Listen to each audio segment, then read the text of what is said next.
Sheriff Lombardo, one guy in a hotel suite with a pile of guns is able to kill 58 people, cause injuries to 500 more, put an entire city on high alert, create international headlines. You can understand why people would say it's hard to believe it was just one guy.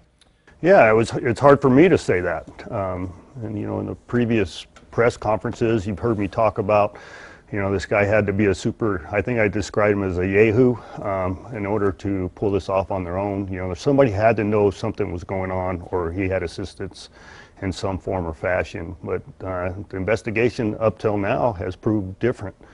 As far as we can tell, he's a lone actor acting on his own and planned this meticulously, you know, with purpose. But we haven't found another actor that assisted him in this carnage. Within 24, 36 hours, you knew a heck of a lot about this guy, had put it together. What's sort of the state of the art of what you've learned since then?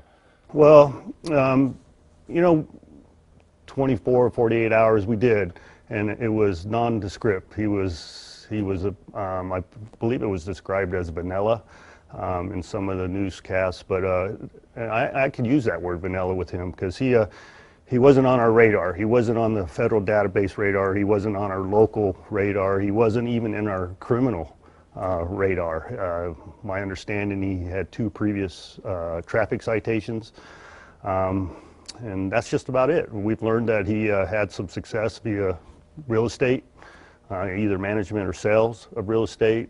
He previously was a CPA.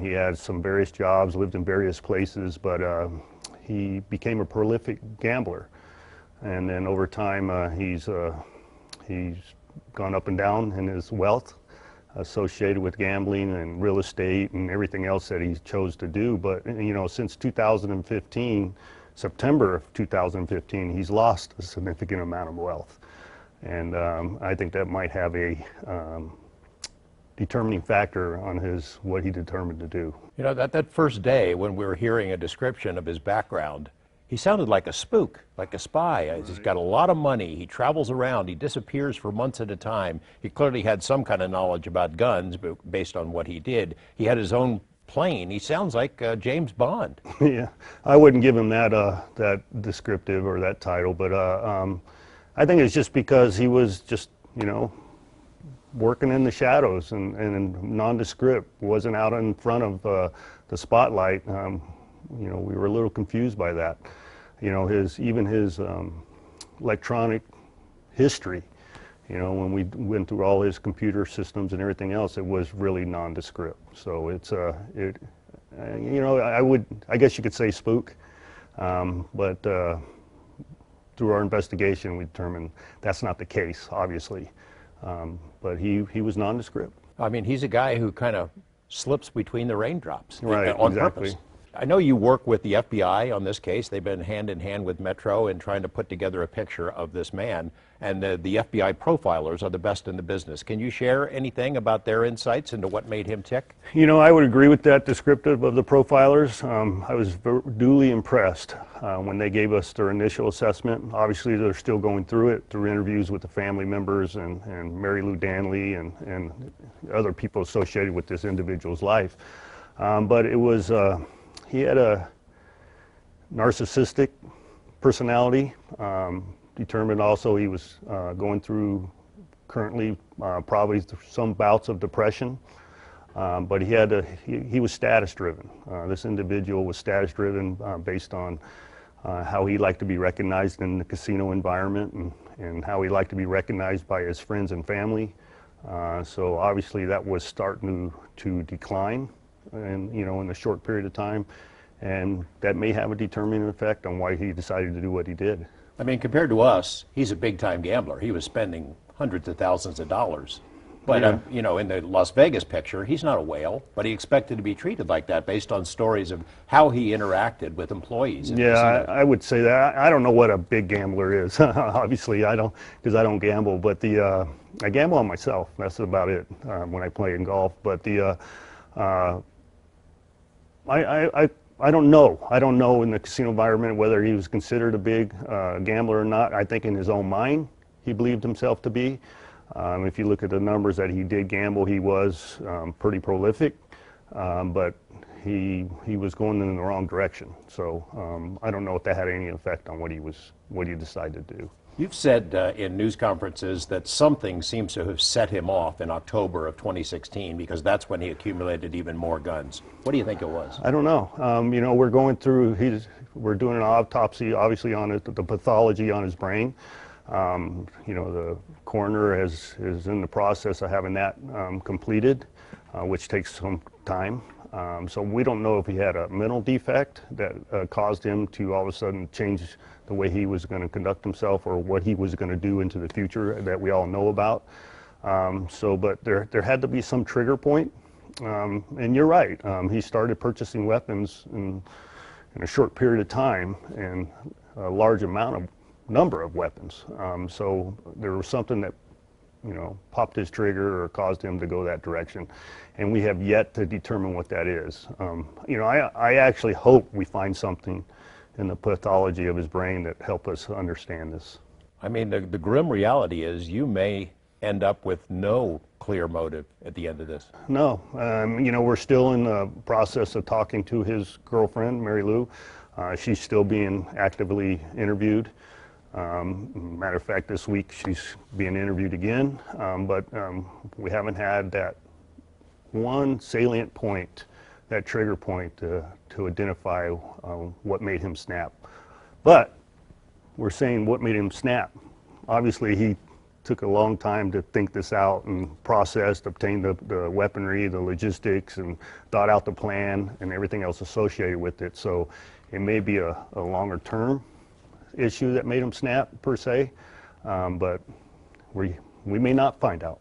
Is the guess then, October of 2016 is when he is hatching this plot, that he is actively planning something like this, and then he shows up at different music venues that we'll ask about, but it's diabolical, the detail that he went into, right, to make this happen. Right, and I don't want to give him any credit. I don't want to say that he's a genius or anything like that, but it was diabolical. I'll use that word. It was a process.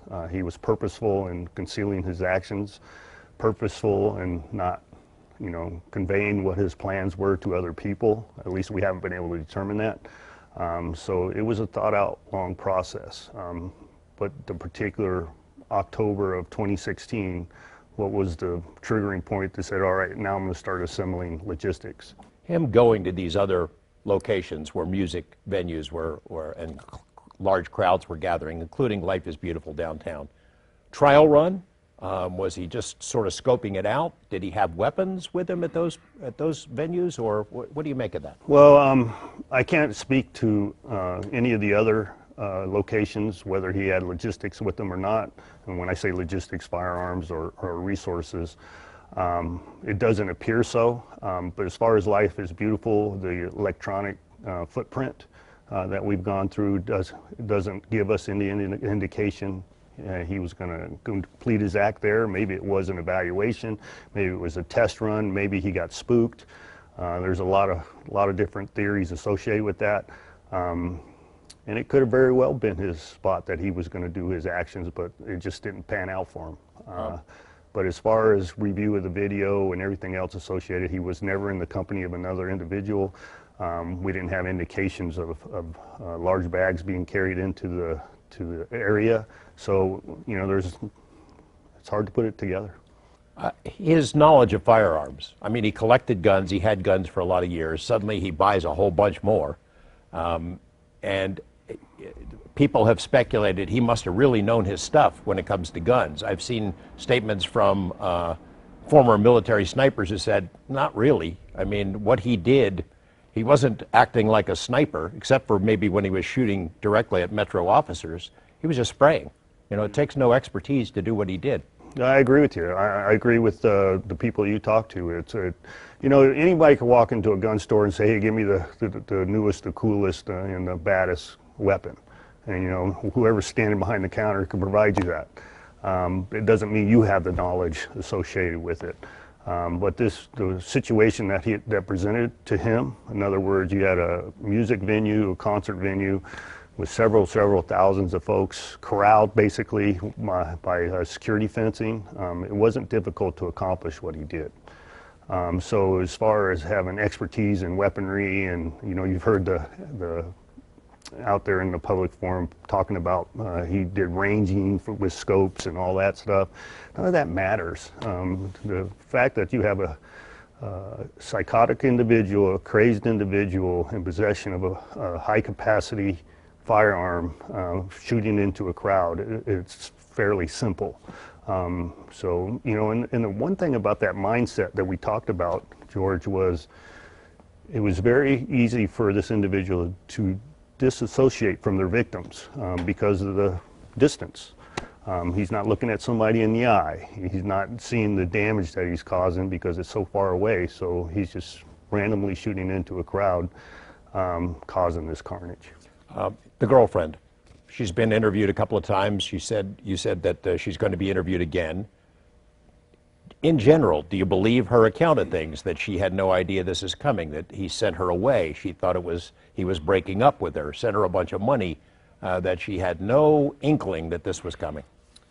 In general, from what I'm being told from the investigators, that assessment is accurate. But personally, it's hard for me to believe.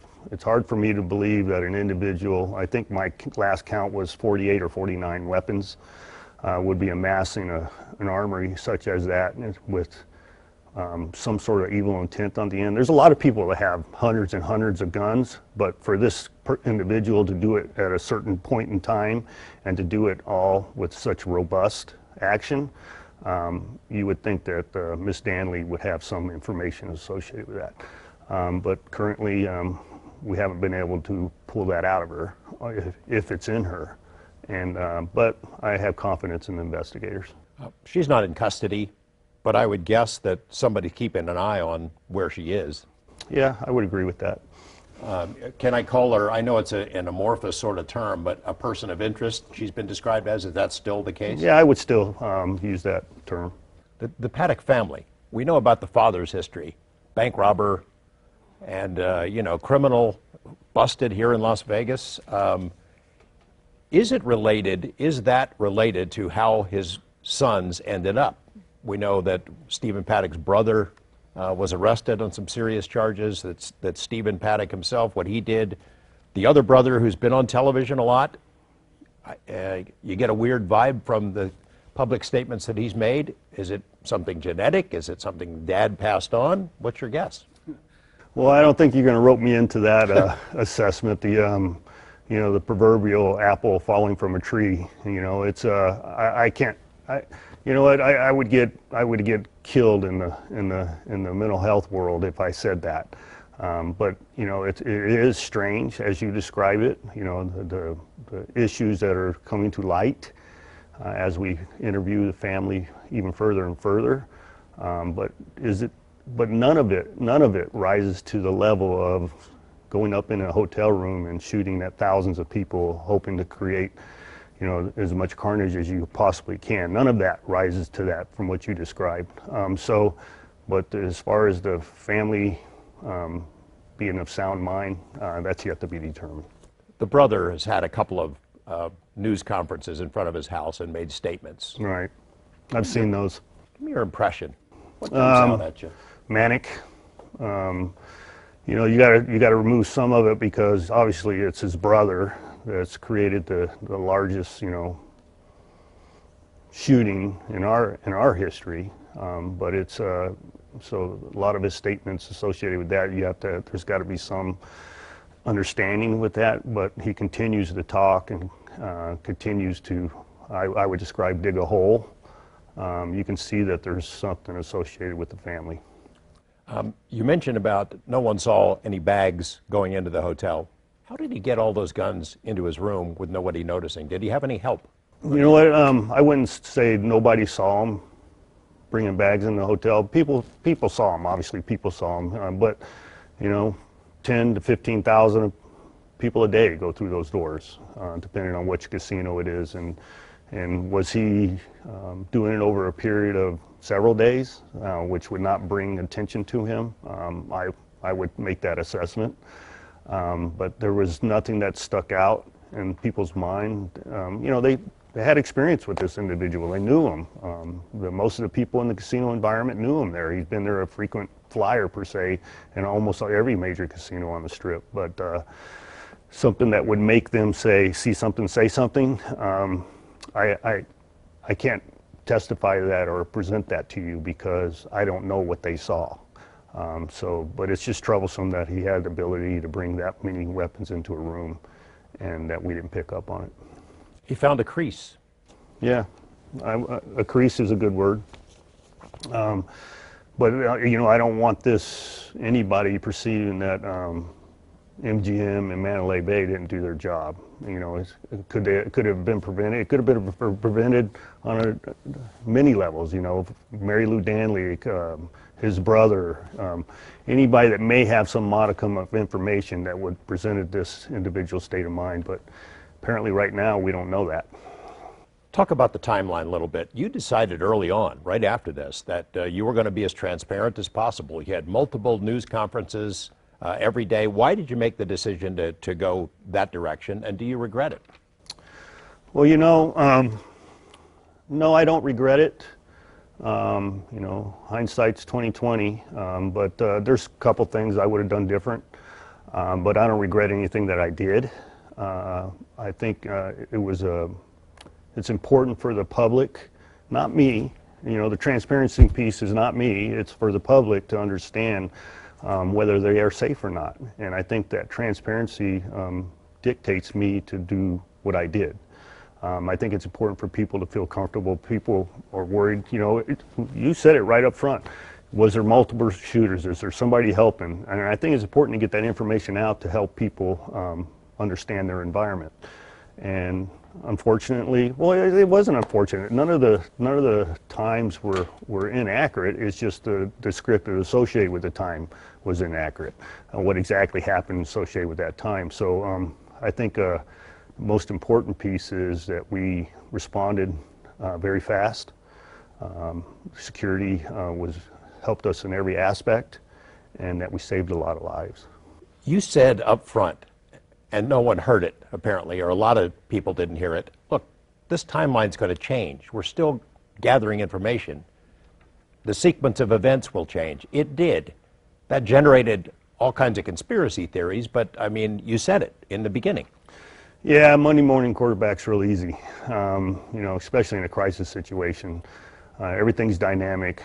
22,000 people attending a concert, hundreds of security guards, hundreds of police officers, hundreds of regular pedestrians. Everything's all engaged in this whole formula. For it to be absolutely accurate in the early throes of the event is unacceptable. You can't expect accuracy of that. And that's why I admonish people up front. Hey, timelines are going to change, stories are going to change. Until we get to the bottom of it, take it for what it's worth. With the intent of calming people's fears, and that was the whole intent. And you saw the timelines changed a little bit, but not the timelines per se, but the events associated with the timelines. And what exactly happened with Mr. Campos and my police officers and the suspect timeline shooting. Give a minute here or there, it didn't make a difference. What makes a difference is I believe the suspect believed the wolf was at the door and took his own life because our response and his awareness of our response caused him to take his life. Well, let's walk through the timeline a little bit. It sounds like from the videos, New York Times did a really great analysis putting together 30 or so videos. There were a couple of shots that he fired off, random shots in the beginning before he did the bursts. Is that right? That's correct. I believe that's accurate. And New York Times did do a good job with that. I saw it. There's some small inaccuracies to it, but overall it's pretty good. Were those shots maybe at the fuel tanks, do you know? Could very well have been because they were individual. They could have been the shots that people believe they heard in the early throes of this, and that could be the ones directed to the fuel tank. And maybe he didn't get the flash or the bang that he wanted, and that's where he adjusted his attention to. Plus, Mr. Campos in the hallway causes him to adjust his attention. So he's evil, diabolical genius shooting at aviation fuel tanks, thinking they're going to blow up, right? I mean, is that the assumption? Well, I wouldn't use the word genius. Yeah. I wouldn't use genius with anything this guy's done, but that would what I would assume. He thinks he's a smart guy. yeah. He's shooting at the fuel tanks, but it's not going to happen. Well, no, it's not going to happen. In the research that I've been provided, it's very unlikely that would ever happen because of the flash point of the type of fuel, and then the vapor system is removed on a regular basis. So you remove the fumes, which would be easier to ignite. So it'd be very, very rare for those to explode. I think there were 12 different bursts that have been identified on the various videos where he does a burst and then there's a break, 20 seconds, sometimes almost 2 minutes. Do you know what's going on in between? I think he's assessing the crowd, seeing what direction they're going. I think he's had mechanical problems with the weaponry he had in the room with them, changing of weapons because capacity of the magazine was depleted, looking at the monitors that he had set up in the room, checking the hallway. Who knows what's going through his psychotic mind, but that would be the assumptions I would make. So there were multiple bursts, and then he would stop, he'd start shooting again. Jesus Campos comes in, and then there's other personnel come in, and then things kind of go awry for him. Can you walk me through the sequence of events? Because it's kind of confusing. It looked like in the beginning, Jesus Campos, when he intervened up there and was noticed by the gunman, that's when the shooting into the crowd stopped. But that's not the case, right?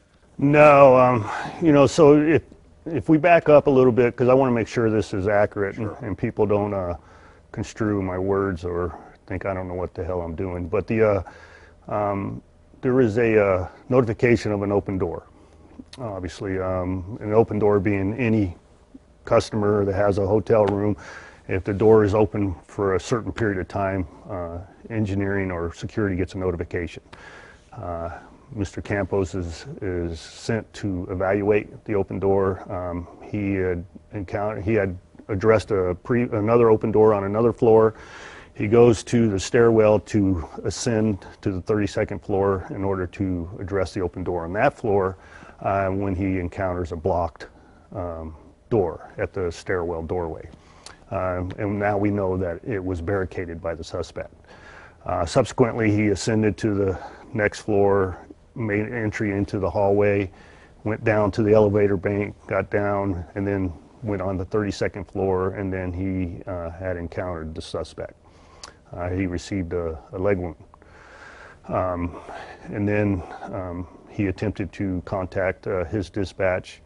And now that previous timeline that I had talked about, 21:59, 9:59 p.m., was him letting his dispatcher know that the door was blocked in the stairwell.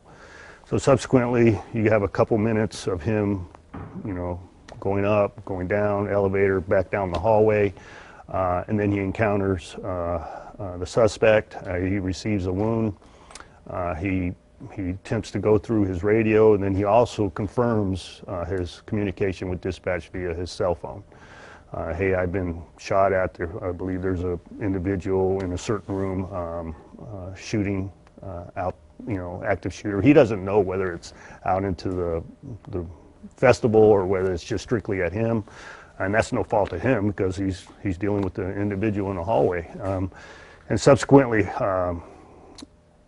he could hear shots being fired along with the engineer, and then police officers arriving. They could hear, actually when the police officers get there, they don't hear it, the shooting, because the suspect had stopped firing. But there was a volley back into the hallway at Mr. Campos during all that. So one of the time gaps that you identified that was pretty accurate with the New York Times video was we believe that the suspect had turned his attention back to the hallway and discharged a weapon into the hallway. A lot of questions about Jesus Campos calling dispatch and what happened in there. Was there an error in the logs or some kind of confusion about the time sequence after that? Well, no, we believed, in my early presentation, we believed that there were shots fired at 21:59, but actually it was when he encountered the blocked door. So that's when it was put in the log. So we didn't know the shots were fired until around 10:05, like 10:04:55, something like that. That's when we actually determined through calls for service, CAD, computer-aided dispatch, body-worn cameras, other people observation through videos like Uber and taxis and things like that. We feel pretty comfortable the actual amounts or the large amounts of firing by the suspect occurred right around 10:05. Evaluate for me, now that you've had some time to think about it, the response time, both in getting personnel to the scene and then breaching the room. Well, the response time, in my opinion, was amazing. So we had 2 officers that were present at the Mandalay Bay handling another call for service. They become aware of a possible active shooter. They start to receive phone calls via security and marrying up to security that there was something occurring at one of the upper floors. So they had a good assessment of approximately what floor it could be. So they ascended up through the stairwell to, a couple floors. Then they encountered the blocked doorway, similar to what Mr. Campos had described. So that was right around 10 minutes. They were able to do that. So you have, that's pretty amazing. In public safety time, you call in dispatch, you get advised, you formulate a plan, you ascend stairwells, you have no idea what floor it is, you're receiving information from disparate directions, and then you encounter this blocked doorway. And that was right around 10 minutes. And then our other officers that ascended via the elevator bank and came out into the foyer or the hallway there from the elevator bank, that was right around 12 minutes. But during that time, the suspect had stopped firing. And so when we don't hear any firing taking place, then it becomes slow and methodical. It's important for us to extricate the people that are staying in the rooms associated to the suspect's room to ensure their safety, formulate a plan to breach the suspect's room. Now, in normal practice, if we were going to execute a search warrant, say on a barricaded individual, we could take all the time we need and bring all the resources to bear to ensure everybody's safety. In this case, because of what the suspect did, the officers made the decision to breach this doorway of the hotel room in case this guy was reloading. Maybe he was reloading magazines. We didn't want to give him the opportunity to keep firing.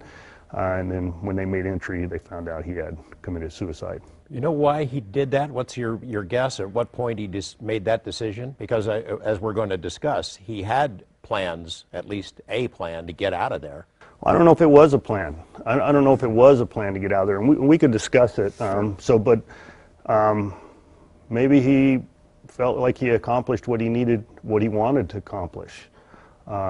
Maybe he was aware of us being at the door and afraid of us breaching the doorway. Because we know through his computer he did research police tactics. So he had to have been aware that we were probably going to come in the door at any minute. Maybe that was his decision point. And then you alluded to an escape plan, and I talked about a possible escape plan. He had equipment in there for survivability in the room. And he also had a vehicle still there at the Mandalay Bay that had some binary explosives in it still. So did he have a plan to go somewhere else and do something with that? If he had the ability to escape, would that be his plan? So there's a lot of questions that will probably never be answered. So whether he had a plan to just commit suicide there, or whether he had a plan to escape if the opportunity presented itself. The explosives in the car, was it rigged to go? No. No. It would have to be set up in order to go. So maybe he ran out of time, or it's hard to figure out what I don't know. Maybe the plan was to have it somewhere else. Maybe the plan was to do an explosion somewhere else, and he changed his mind. I don't know what the answer to that question is. During those first few confusing moments, it's panic, people don't know what to do, there are gunshots and ricochet and sounds coming from all over the place. You get reports of shooters at other hotels. You send officers all over the place, right? Yeah, that's practice for us. That's protocol for us. We make assumptions that there's going to be more than one event when we encounter. That's what we train for. And that was the result of our trip to Mumbai as a result of what the terrorists did there. They had multiple locations intending to mess with or confuse the first responders and create as much havoc as they could. So with that in mind, that's how we train. You don't have an over-convergence of resources to one particular event. We did have officers responding from all directions and, on duty, off duty, and the officers that were working the event to address that event. But we were also forming teams on the outside to address any other events as they may arise. And if you listen to the radio traffic when it gets released, it's evident that's what took place. So we got multiple calls. People were running away from the event. They were covered in blood. So people at the different locations was making assumptions. Maybe they were in a firefight there. And that's how they had the injuries. So there's a whole plethora of reasons why. But we had to respond to each one of those calls, ensure that there wasn't another shooter and there was another event taking place. We were able to quickly dispel those very fast because it would be important to do that very fast so you don't have your resources tied up addressing a larger event. You see several videos online of people saying we had gunshots and glass broken at the Bellagio and people at Planet Hollywood, and there are no other gunshots that are not accounted for by Paddock, right? No other gunshots. The only other gunshots in particular are ours. Earlier question was presented whether there was other suspects firing or whether we had fired, and I had said no. Yeah, directly related to that, to engaging an individual, the answer is no. But what it wasn't out in the public space, and I'm comfortable with talking about it, is we had an accidental discharge in the suspect's room. So we did an explosive breach on the first door, made entry, located the suspect who had committed suicide there, but we encountered a locked door adjacent to the main living area or living room area. You have a bedroom off to one side and a bedroom off on the other side. Well, the bedroom off on the one side where the window was broken facing the fuel tanks, the door had been secured. So we did another explosive breach. And during that explosive breach, one of the officers had an accidental discharge. So nobody was injured, nothing else occurred from that. We're obviously going to do an internal investigation associated with that. So that was the only other shots that I'm aware of.